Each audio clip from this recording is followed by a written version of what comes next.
పెద్దపల్లి జిల్లాకు సంబంధించి ఈరోజు ప్రధాన వార్తలు చూసుకున్నట్లయితే పెద్దపల్లి మండలం రావుపూర్ గ్రామ శివార్లో ఉన్నటువంటి 1072 అనే సర్వే నెంబర్ను గతంలో కూడా గత కొన్ని ఏళ్ల నుండి కూడా గ్రామం అంతా కూడా శ్మశాన వాటికగా ఏర్పాటు చేసుకొని ఉపయోగిస్తుంది. ఈ నేపథ్యంలోనే అక్కడ సోలార్ పవర్ ప్లాంట్ వస్తుందంటూ కూడా ప్రభుత్వ అధికారులు, జిల్లా అధికారులు అంతా కూడా వెంటనే ఈ శ్మశాన వాటికను అప్పజెప్పాలంటూ కూడా అధికారులు వెళ్ళడం జరిగింది. దీంతో తాత ముత్తాతల నుండి కూడా శ్మశాన వాటిగా వాడుతున్న ఈ యొక్క భూమిపైన ప్రభుత్వం ఎందుకు కన్నేసింది, సోలార్ ప్లాంట్ కావాలంటే మరొక చోట పెట్టుకోవాలి కానీ మా యొక్క ఈ సమాధులన్నీ కూడా ఎక్కడికి పోవాలంటూ కూడా గ్రామస్తులంతా కూడా అధికారులతో వాగ్వాదం దిగారు.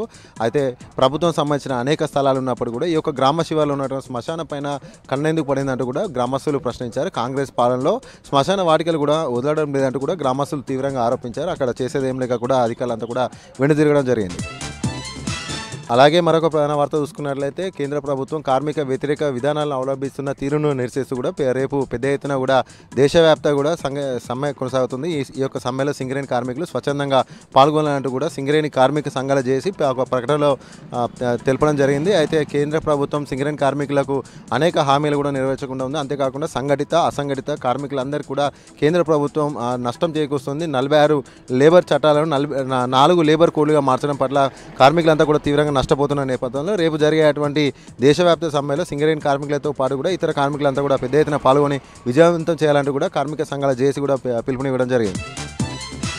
అలాగే మరొక ప్రధాన వార్త చూసుకున్నట్లయితే రామగుండం మున్సిపల్ కార్పొరేషన్లో ఉన్నటువంటి ప్రధాన చౌరస్తా, గోదావరికని చౌరస్తా వద్ద ఉన్నటువంటి పోచమ్మ మైదానంలో అక్రమ కట్టడాలంటూ కూడా కూల్చివేత పరంపర అయితే కొనసాగుతుంది. గత 2 రోజుల నుండి కూడా కూల్చివేతలు అయితే కొనసాగుతున్నాయి. అయితే అన్ని రకాలుగా కూడా అనుమతులు తీసుకొని ప్రభుత్వానికి ట్యాక్సులు కట్టి మేము భవనాలు నిర్మించుకొని వ్యాపారాలు చేసుకుంటే చిరు వ్యాపారాల పైన ప్రభుత్వం ఎందుకు ఇంత కక్ష సాధిస్తుందంటూ కూడా షాపింగ్ కాంప్లెక్స్ సంబంధించి అలాగే చిరు వ్యాపారాలంతా కూడా అడ్డుకోవడం జరిగింది. అయితే ఇది స్థలం అంతా కూడా సింగరేణి సంబంధించిన స్థలం కాబట్టి, ప్రభుత్వ స్థలం కాబట్టి ఇక్కడ ఎలాంటి నిర్మాణాలు కట్టినప్పుడు కూడా అనుమతించమంటూ కూడా కఠినమైన చర్యలు తీసుకుంటామంటూ కూడా సింగరేణి అధికారులు అలాగే రామగుండం మున్సిపల్ అధికారులు బాధితులను పోలీసు పహారా నడుమ కూడా భవనాలు అయితే కూల్చివేయడం జరిగింది. అయితే చేసేది ఏం లేక బాధితులంతా కూడా లబోదిబో అంటున్నారు. గతంలో కోర్టును ఆశ్రయించినప్పటికీ కూడా హైకోర్టు నుండి స్టే ఆర్డర్ ఉన్నప్పటికీ కూడా ఇలా మున్సిపల్ సింగరేణి అధికారులు మా యొక్క కట్టడాలను లక్షలు పెట్టి వెచ్చించి కట్టినటువంటి కట్టడాలను కూల్చివేయడం ఏమిటంటూ కూడా ఈ సందర్భంగా బాధితులు అయితే ఆవేదన వ్యక్తం చేయడం జరిగింది.